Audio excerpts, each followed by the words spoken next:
지난 한 주간 어떻게 지내오셨습니까? 바쁘게 하루하루 정신없이 우리들은 살아갔을 것입니다. 한 주간이 얼마나 빨리 지나오는지, 시간 가는 줄도 모르고 우리는 바쁘게 열심히 살아가고 있습니다. 그런데 열심히 살아도 우리의 삶에 변화가 없는 이유가 무엇일까? 열심히 뛰어도 문제가 해결되지 않고 반복되는 이유가 무엇일까? 우리의 삶이 개선되지 않는 이유가 무엇일까? 거기에는 우리들의 삶의 습관이 배어져 있기 때문인 것입니다. 스티븐 코비라는 유명한 리더십 학자가 인간의 삶에 대해서 말씀을 하면서 급한 것보다 소중한 것을 먼저 하라. 그래서 성공하는 사람의 7가지 방법의 후속편으로 소중한 것을 먼저 하라라는 책을 쓴 적이 있었습니다. 그 책에 보면 사람의 삶을 2가지로 설명을 합니다.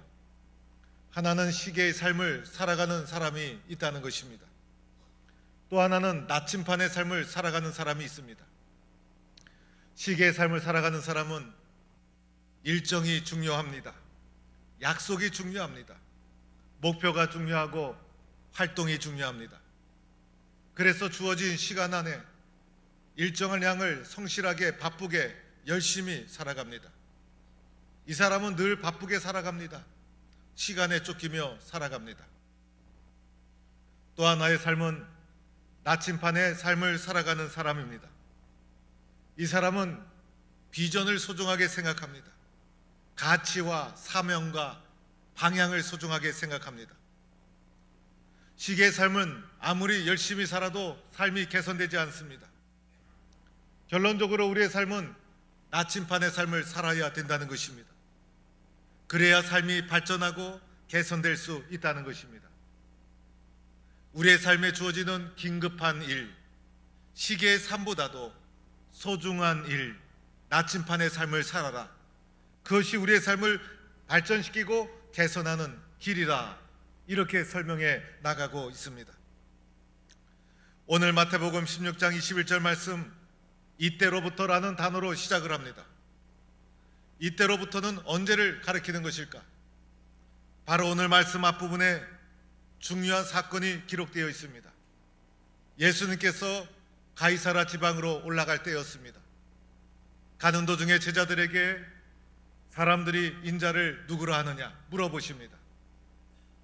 그러자 제자들이 더러는 세례 요한, 더러는 엘리야, 더러는 예레미야라고 말합니다라고 예수님께 말씀을 전달합니다.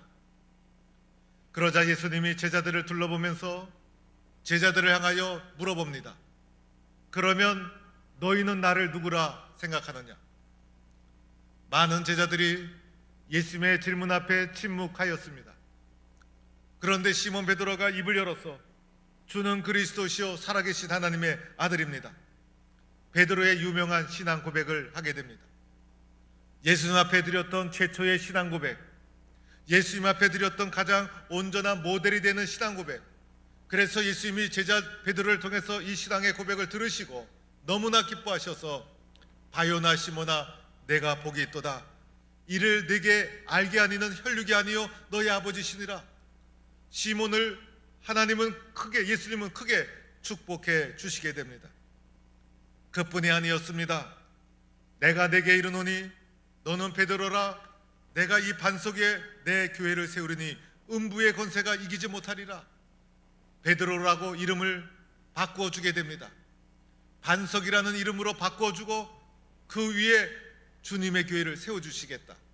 그리고 음부의 권세가 이기지 못하리라. 이렇게 베드로를 영광스럽게 칭찬해 줍니다. 그뿐이 아니었죠. 내가 천국의 열쇠를 내게 주리니 내가 땅에서 무엇이든지 매면 하늘에서도 매일 것이요 땅에서 무엇이든지 풀면 하늘에서도 풀리리라. 천국의 열쇠를 내게 주리라. 이렇게 제자 베드로에게 엄청난 축복의 말씀을 해 주셨던 것입니다. 그리고 나서 이어서 하신 말씀이 오늘 읽은 21절의 말씀.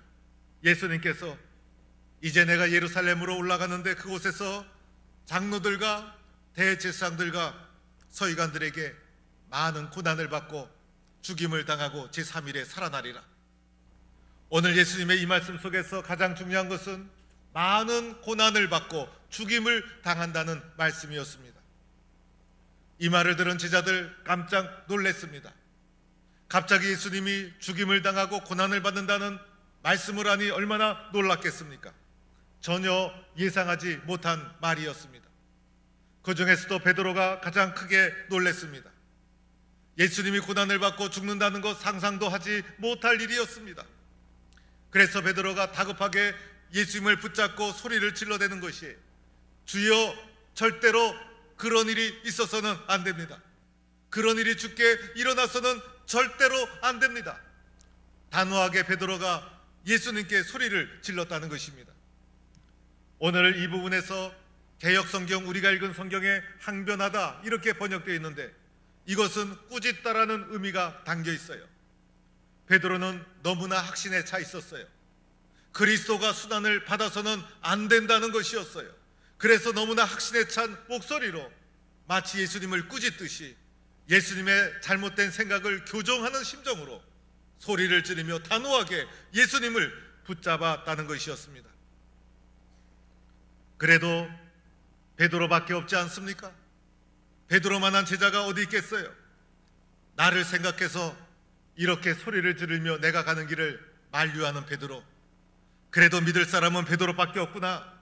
예수님의 베드로를 칭찬하고, 또 베드로가 얼마나 아름다운 신앙의 고백을 했습니까? 베드로를 높이 높여 주어야 함에도 불구하고 예수님의 반응은 정반대의 반응이었습니다. 놀랍게도 예수님이 베드로를 향하여 정색을 하고 크게 선포하기를, 사탄아, 내 뒤로 물러가라. 너는 나를 넘어지게 하는 자로다. 내가 하나님의 일을 생각하지 아니하고 도리어 사람의 일을 생각하는도다. 베드로를 엄청나게 강하게 질책하게 되었던 것이, 여러분, 예수님이 가장 크게 질책하는 부분이에요. 예수님의 공생에 보면 예수님이 때로는 의로운 분노를 표출한 적이 있었어요. 그런데 사탄이라는 표현은 우리가 할 수 있는 최고의 욕이에요. 그래서 아주 강하게 할 수 있는 최고의 표현으로 예수님은 베드로를 질책하고 있었다는 것입니다. 조금 전만 해도 베드로야, 내 반석에 교회를 세우겠다. 이를 알게 하니는 내 아버지다. 너에게 천국의 열쇠를 주겠다. 베드로를 높이 칭찬하신 예수님, 베드로를 향하여 이제는 사탄아 물러가라. 놀라운 반전이 일어나고 있는 장면이 오늘의 말씀입니다. 왜 이런 일이 일어나게 되었을까?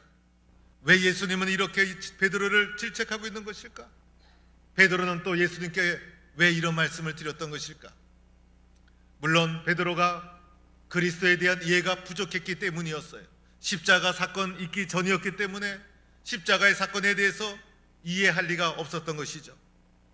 베드로는 그리스도는 영원한 분이요, 하나님의 아들 예수님이 고난을 받는다는 것 이해할 수가 없었어요. 이런 생각은 당시의 모든 사람들의 보편적인 생각이었어요. 그리스도가 고난을 받는 일, 절대 일어나서는 안 될 일이었어요. 하나님의 아들이 고난을 받고 미움을 받고 죽는다는 것은 상상할 수도 없는 일. 그래서 베드로는 당연하게 예수님이 가시는 길을 자신의 신앙 고백의 근거에서 붙잡고 만류하고 있었다는 것입니다. 그런데 놀랍게도 예수님은 이러한 베드로의 생각을 사탄의 일로 규정하고 있는 것이에요. 사탄아 물러가라. 너는 나를 넘어지게 하는 자로다. 이런 베드로의 생각은 사탄의 생각이고, 이것은 곧 예수를 넘어지게 하는 일, 예수로 하여금 그리스도의 사역을 담당하지 못하도록 가로막는 일, 그래서 사탄의 일로 규정하고 있다는 것입니다. 베드로의 생각은 예수님을 위하는 생각이었어요. 예수님이 고난을 받아서는 안 된다는 자신의 신앙 고백에 근거한 예수님을 위하는 말이었어요. 그러나 그것은 결국은 사람을 위하는 일이었고, 사람을 위하는 그 일은 바로 사탄의 생각이라고 예수님은 규정하고 있다는 것입니다. 베드로의 생각 속에 사람의 일을 먼저 생각하는 마음, 그 마음이 있었다는 것입니다. 예수님을 위하는 마음, 인간 예수를 위하는 그 사람을 위하는 마음이 바로 예수님의 메시아로서의 고난의 길을 걸어가는 이를 방해하는 일이 되고 말았고, 그것이 예수님의 구원의 사역을 가로막는 사건이 되는 것이고 결국은 사탄의 일이 되고 말았던 것입니다. 사랑하는 성도 여러분, 예수 믿는 우리들은 무슨 일을 먼저 해야 합니까? 어떤 일이 우리들에게 소중한 일이 되어야 합니까? 그것은 바로 하나님을 위한 일이 그 어떤 일보다 소중한 일이 되어야 하는 것이에요. 사람을 위한 일은 나를 위하는 것 같지만은 결국은 사탄을 위한 길이고 나를 파멸로 이끄는 길이 되는 것이에요. 그러나 하나님을 위한 일은 때로는 나에게는 손해가 되는 듯 하지만은 결국은 하나님께 영광을 돌리고 나를 구원하고 나를 축복하는 일이 되고 마는 것입니다. 사탄아, 내 뒤로 물러가라. 이 말씀은 무슨 뜻입니까? 사람의 생각, 사탄의 생각은 예수님 뒤에 있어야 된다는 것입니다. 그 어떤 것도 예수님 앞서서는 안 된다는 것입니다. 그 어떤 것도 예수님 앞에 있을 수는 없는 것입니다. 사람의 생각은 예수님 뒤에 있어야 되는 것이고 항상 예수님이 앞서야 되는 것이고 예수님 생각을 앞세워야 되는 것이 믿음의 사람들의 모습이어야 한다는 것입니다. 저와 여러분, 예수님을 위해서 부름받은 사람들 아닙니까? 예수님은 우리를 부르신 이유가 무엇입니까? 예수님의 일을 먼저 하도록. 그런데 사탄은 어떻게 합니까? 사람의 일을 먼저 하도록. 여기서 이 사탄은 타락한 인간의 본성을 가리키는 것이죠. 여기서 사람의 일이라는 것은 타락한 인간의 본성을 가리키는 것이죠. 그 타락한 인간의 본성을 사탄이 부추기게 되는 것이에요. 그 타락한 본성을 채우는 일, 그것은 사탄의 생각인 것이고 이것은 결국 예수님을 넘어지게 하는 일이 되고 마는 것입니다. 여러분, 하나님의 일을 먼저 생각하는 것, 예수님의 일을 먼저 생각하는 것, 이것은 쉬운 일이 아니라는데 문제가 있어요. 우리들은 주님 앞에 먼저 순종하고 싶지만은 하나님의 일을 먼저 생각하는 것 쉬운 일이 아니에요. 이것은 매우 어렵고 힘든 일이에요. 그러나 하나님을 먼저 생각하는 자가 되기 위해서 우리는 어떻게 해야 되는가? 오늘 예수님께서 이어지는 말씀에서 하나님의 일을 먼저 생각하기 위해서 우리가 가져야 될 삶의 자세를 제시해 주고 있어요. 첫 번째로는 자기를 부인하라는 것입니다. 나를 부인하라. 이것은 나를 포기하라는 것이 아니에요. 어떻게 나의 삶을 포기할 수가 있겠어요? 우리는 내 육신의 삶도 소중한 거예요. 나를 죽이고 나를 포기하라는 것이 아니죠. 예수 그리스도 안에서 변화된 우리들, 타락한 본성을 채우는 부추기는 이러한 사탄의 생각을 물리치고 성령으로 말씀으로 새롭게 된 우리들, 변화를 받아서 예수 그리스도의 말씀을 우선시하는 타락한 본성이 부추기는 나의 이기적인 욕심을 부정하고 부인하는 삶을 살아야 된다는 것입니다. 당시의 제자들을 편한 것을 생각한 면도 있었어요. 우리가 예수님을 잘 따라가면 마침내 영광의 자리에 오를 수 있겠구나. 이들이 가지고 있었던 메시아 사상은 영광의 메시아 사상이었다는 것이에요. 그들은 고난받는 종의 모습, 십자가를 지는 메시아의 모습 상상도 하지 못했던 것이에요. 영광의 메시아니즘 속에는 예수를 따르는 길에 자신의 욕심과 욕망을 채우는 이기적인 본성이 자리 잡고 있었다는 것입니다. 그 욕심과 욕망을 겸손히 내려놓아야 합니다. 왜냐하면 우리들은 그리스도 예수 안에 있기 때문인 것이에요.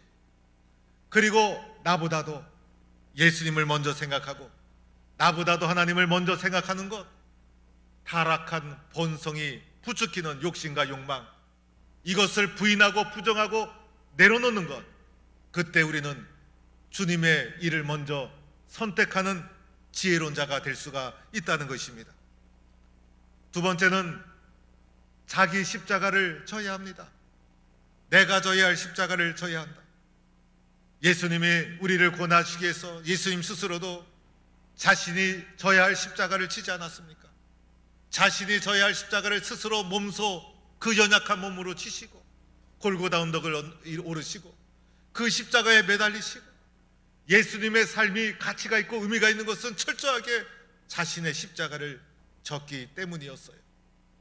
오늘 우리도 내가 져야 할 십자가가 있다는 거예요. 아버지로서, 어머니로서, 성도로서, 주의 종으로서, 장로로서, 권사로서 내가 져야 할 십자가가 무엇인가? 내가 져야 할 십자가를 내가 지고 주님을 따르는 것. 주님은 우리들에게 다른 사람의 십자가를 지라고 하지 않죠. 내가 져야 할 그 십자가를 내가 져야 한다. 내가 져야 할 십자가를 내가 지는 것. 그때 비로소 우리는 나보다도 하나님의 일을 먼저 선택하는 자가 될 수가 있다는 것이에요. 세 번째로는 예수님을 따라가야 하는 것이에요. 예수님이 가신 대로 그대로 따라가고 예수님이 하신 대로 그대로 본받고 오직 우리의 눈과 마음에는 예수님만이 보여서 예수님을 본받으려 하고 예수님을 따라가고 예수님이 가는 곳이라면 어디든지 따라가고 예수님이 오라고 하면 오고 예수님이 쓰라고 하면 쓰고 예수님을 그대로 따라가는 자가 되어야 한다는 거예요. 예수님 어디로 가십니까? 예수님 왜 그리로 가십니까? 예수님 왜 그리로 가셔서 무엇을 하려고 하십니까? 자꾸 물어볼 필요가 없어요. 예수님이 가시는 길을 물어볼 필요가 없는 거예요. 자꾸 물어보다 보면 불순종하게 됩니다. 내 생각, 내 판단을 하게 되어서 예수님이 가시는 길을 가로막는 결과를 초래하고 맙니다. 우리가 해야 될 것은 주님이 가시는 길이라면 묻지도 말고 겸손히 따라가는 길, 이것이 우리들에게 필요한 것이에요. 그때 우리들은 주님을 먼저 생각하는 지혜로운 길을 걸어갈 수가 있는 거예요. 따르기 전에는 주님이 가시는 길을 알 수가 없어요. 그러나 따르고 나면, 순종하고 나면 뒤늦게 비로소 주님이 왜 이 길을 가셨는가를 알게 되는 거예요. 좋은 것, 기쁜 것은 뒤늦게 알게 되는 것이고 해봐야 뒤늦게 깨닫게 되는 것이 좋은 것이에요. 사랑하는 성도 여러분, 오늘 이 말씀을 통해서 성경은 우리에게 너의 우선순위가 무엇인가? 너는 무엇을 소중하게 생각해야 되는가? 하나님의 일, 예수님의 일, 영적인 일, 교회의 일을 소중하게 생각하는 성도가 될 수 있기를 축원합니다. 무엇을 하든지 예수님 먼저, 나는 두 번째. 무엇을 하든지 하나님 우선, 나는 두 번째. 이것이 우리의 삶의 우선순위가 되어야 합니다. 오늘 말씀해 보면 사탄이 베드로를 통해서 예수님이 가시는 길을 흔들고 있는 거예요. 사탄은 예수님이 40일 금식기도 할 때도 유혹하지 않았습니까? 사탄이 제자 베드로가 틈을 보이자 베드로를 통해서 예수님이 가시는 길을 흔들고 있는 거예요. 사탄이 틈만 있으면 성도들을 공략하게 되는 것이에요. 우리들은 틈을 보이지 말아야 하는 것이에요. 무엇을 하든지 예수님 우선, 예수님께 바짝 붙어 있어야 되는 것이에요. 예수님만 바라봐야지. 예수님을 바라보던 눈에서 한눈을 팔게 되면 예수님을 잊어버리게 되는 것이에요. 교회에 바짝 붙어 있어야 되는 것이고 주의 종에게 바짝 붙어 있어야 되는 거예요. 틈을 보이면 안 내는 거예요. 늘 예수님을 주시하고 늘 교회를 생각하고 늘 주의 종을 생각하고 어디로 가는지, 무엇을 해야 되는지, 어떻게 순종해야 되는지, 어떻게 협력해야 되는지 틈을 주지 말아야 한다는 것이에요. 틈을 보이면 그 틈새에 사탄이 파고들게 되는 것이에요. 그 틈 때문에 무너지게 되는 거예요. 수험생이 공부하는데 틈을 보이지 말아야 합니다. 그런데 잠시 쉬자 라고 하면서 틈을 보이는 그 순간 등수가 결정이 되는 것이에요. 야구 경기 실투 하나가 경기를 결정해요. 축구 경기 틈을 보이면 그 틈을 파고드는 거예요. 그래서 틈을 보이면 집중 공격을 받게 되는 것이고 그 작은 틈 때문에 경기 전체가 무너지게 되는 것이에요.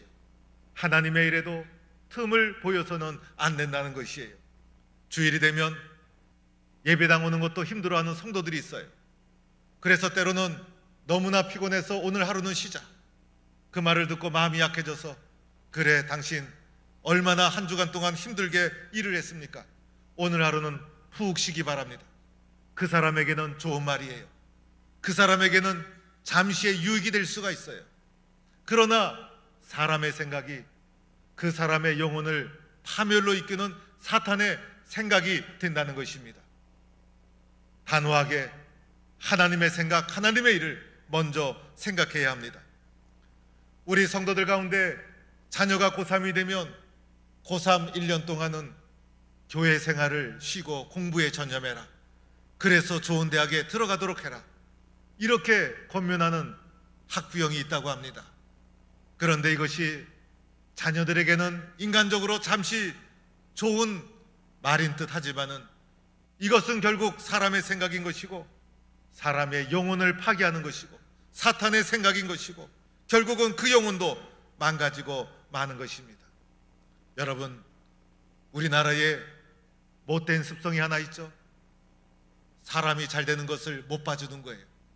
그래서 사촌이 밭을 사면 배가 아프다고 하잖아요. 옆 사람이 잘 되면 마음이 힘들어서 견디질 못하는 거예요. 옛날부터 우리나라 습성이 그랬어요. 다투고 분쟁하고 싸우는 것이 빈번한 나라였어요. 그런데 어느 날 세계에서 알아주는 잘 사는 국가가 되었음에도 불구하고 서로가 다투고 싸우는 잘못된 습성은 잘 극복하지 못하고 있어요. 심지어는 작은 동네에서도 하나가 되지 못한다고 하지 않습니까? 작은 그룹도 가보면 다 분파가 나눠져 있어요. 요즘 들어와서 이런 현상이 더 심화된 것 같아요.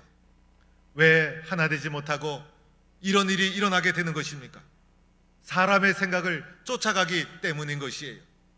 사람의 생각, 사탄의 생각은 사람을 갈라쓰고 나눠쓰게 하는 것. 그러나 하나님의 생각은 그리스도 예수 안에서 하나 되게 만드는 것이 하나님의 생각이라는 것입니다. 은혜라는 것은 어려운 쪽을 통해서 흘러오고 있다는 것을 기억해야 합니다. 여러분, 쉬운 쪽으로 은혜가 흘러오지 않는다는 것입니다. 내가 고통받고 어려운 일이 생기고 시험을 당할 때 우리들은 도리어 기뻐해야 합니다. 왜냐하면 하나님이 은혜를 주실 기회이기 때문인 것이에요. 그럴 때 은혜가 찾아오는 것이에요. 그러나 쉽고 편하게 예수 믿으려는 것은 사람의 생각인 것이고 사탄의 생각인 것이고 쉽고 편한 길로 하나님의 은혜는 우리들에게 오지 않는다는 것이에요. 어려운 가운데서 기도하고 힘들어도 순종하고 하나님 앞에 매달리고 그런 가운데 하나님의 은혜가 흘러오게 되는 것이에요. 어려운 것이 사람을 망하게 하는 것이 아니죠. 쉽고 편한 것이 사람을 망하게 하는 것이고 어려운 가운데서도 순종하고 감사하고 충성하게 되면 더 큰 은혜를 누리게 되는 것입니다. 우리들은 항상 나보다 하나님을 생각하고 순종하는 성도들이 될 수 있기를 축원합니다. 그것이 내가 사는 길이 되는 것이에요. 오늘 이것은 쉬운 것이 아니죠. 그래서 예수님께서 말씀하시죠. 나를 부인하고 내가 져야 할 십자가를 지고 주님의 말씀에 순종하며 주님이 가신 그 길을 그대로 따라가는 것. 이러한 제자도의 삶을 살아가는 때 하나님의 영광을 마침내 누리는 영광스러운 그날을 맞이하게 된다는 것입니다. 오늘 우리는 하나님 앞에 이렇게 기도해야 합니다. 하나님, 제 인생에 있어서 하나님이 먼저입니다. 하나님, 제 인생에 있어서 하나님이 우선입니다. 저는 하나님을 먼저 순종하며 살아가겠습니다.